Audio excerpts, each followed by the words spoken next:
الحمدللہ کفا وسلام علی عبادہ الذین اصطفیٰ اما بعد۔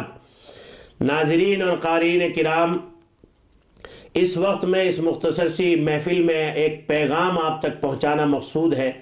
آج چاروں طرف فتنوں کا، ایمان اور حیا اور اخلاق سوز ماحول کا دورہ ہے، اور چاروں طرف جب ہم نکلتے ہیں تو کہیں اپنے آپ کو، اپنے ایمان کو، عقیدے کو، اعمال کو محفوظ نہیں رکھ پاتے۔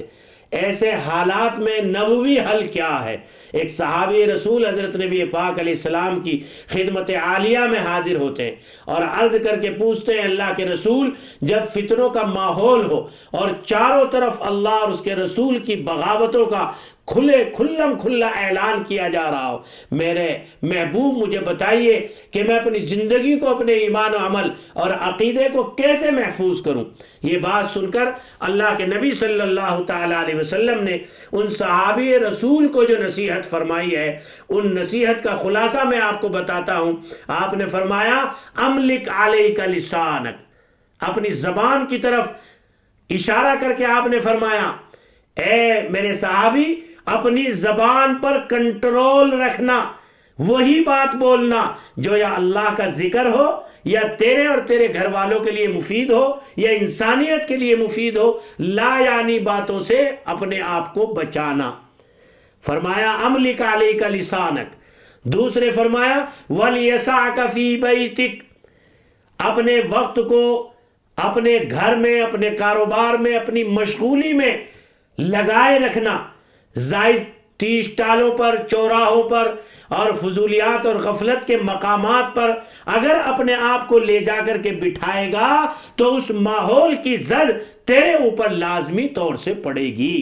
اس لیے فرمایا اپنی زبان پر کنٹرول رکھنا، زیادہ اپنے گھر اور کاروبار اور اپنی مشغولی میں رہنا تو فتنوں سے محفوظ رہے گا، اور ایمان کش نظام سے تیرا ایمان و عقیدہ محفوظ رہے گا۔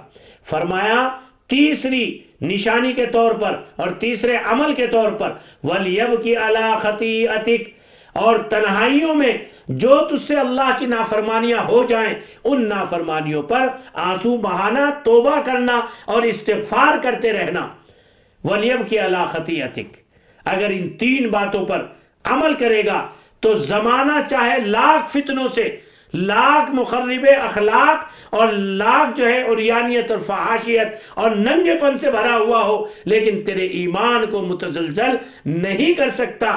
جس وقت میں حضرات صحابہ جا رہے ہیں ایک جنگ کے لیے، اور یہودیوں نے ان کے ایمان و عقیدے کا امتحان لینا چاہا، ننگی بچیوں کو کھڑا کر دیا، زیورات اور سونا چاندی بچھا دیا زمین میں، لیکن امیر نے اعلان کیا، قل للمؤمنین یغضوا، اے ایمان والو اپنی نظروں کو نیچا کر لو۔ بس یہ کہنا تھا کہ سارے صحابہ ایسے گزر گئے۔ جب ان سے پوچھا گیا کہ اس شہر کی عمارتیں کتنی اونچی تھی، آپ کے نیچے کیا تھا، کہا ہم نے کچھ نہیں دیکھا، ہمیں تو قرآن کا حکم ہے کہ ہم اپنی نظروں کو نیچا کریں۔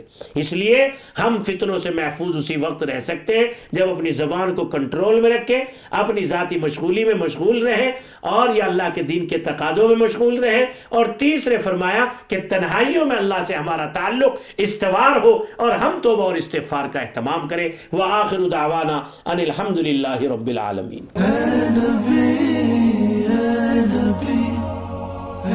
نبی